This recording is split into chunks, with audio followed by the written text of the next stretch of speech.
تیسرا عمل وہ ہے مسنون طریقے کے مطابق وضو کرنا۔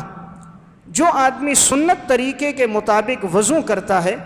تو حدیث میں اس کے لیے بشارت ہے کہ ایسا آدمی جب اپنے وضو کرنے سے فارغ ہوگا تو اللہ تبارک و تعالی اس کے سارے گناہوں کو معاف فرما دیں گے۔ حضرت عثمان رضی اللہ تعالیٰ عنہ سے روایت ہے، فرماتے ہیں کہ رسول اللہ صلی اللہ علیہ وسلم نے فرمایا، من توضأ فاحسن الوضوء، جس نے وضو کیا اور اچھے طریقے سے وضو کیا، اچھے طریقے سے کیا، سنت کے مطابق کیا، یعنی جلد بازی میں وضو نہیں کیا، اپنے اعضاء کو 3 دفعہ دھویا، جس طرح آپ صلی اللہ علیہ وسلم نے طریقہ بتایا اس طرح وضو کیا، خرجت خطایاہ من جسدہ، تو اس کے گناہ اس کے جسم سے نکل جائیں گے، حتی تخرج من تحت اظفارہ، یہاں تک کہ ناخنوں کے نیچے بھی اگر کوئی گناہ ہوگا تو یہ گناہ بھی اس کا نکل جائے گا۔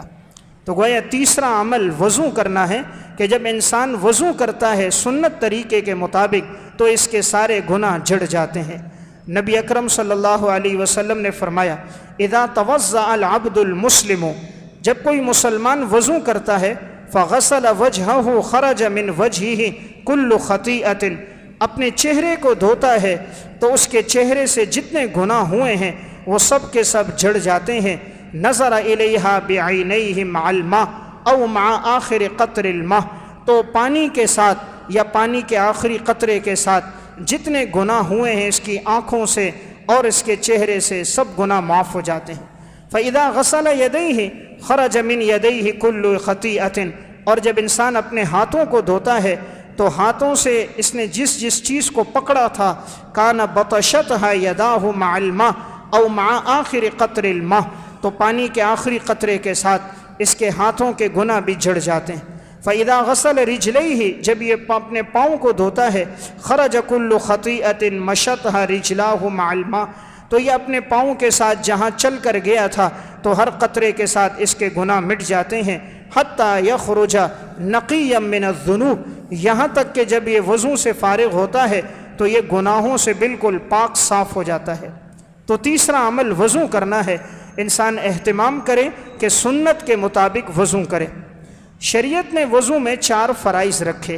اور ان فرائض سے پہلے یہ بتایا کہ اپنے ہاتھوں کو 3 مرتبہ دھو لو، 3 مرتبہ کلی اور 3 مرتبہ ناک میں پانی ڈالو۔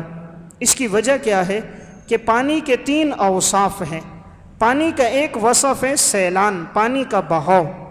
اس کا پتہ تب چلے گا جب انسان ہاتھ دھوئے گا تو پتہ چل جائے گا کہ پانی کا سیلان بہاؤ باقی ہے یا نہیں، پانی زیادہ گرم تو نہیں ہے، پانی جلد کے لیے نقصان دہ تو نہیں ہے، تو ہاتھ دھونے کے ساتھ سیلان کا پتہ چلتا ہے۔ پھر شریعت نے کہا منہ میں پانی ڈالو، کلی کرو، اس سے پانی کے ذائقے کا پتہ چلے گا کہ آیا پانی بدبودار تو نہیں ہے، پانی کہیں سڑا ہوا تو نہیں ہے، تو پانی کے ذائقے کا علم کلی کرنے سے ہوگا۔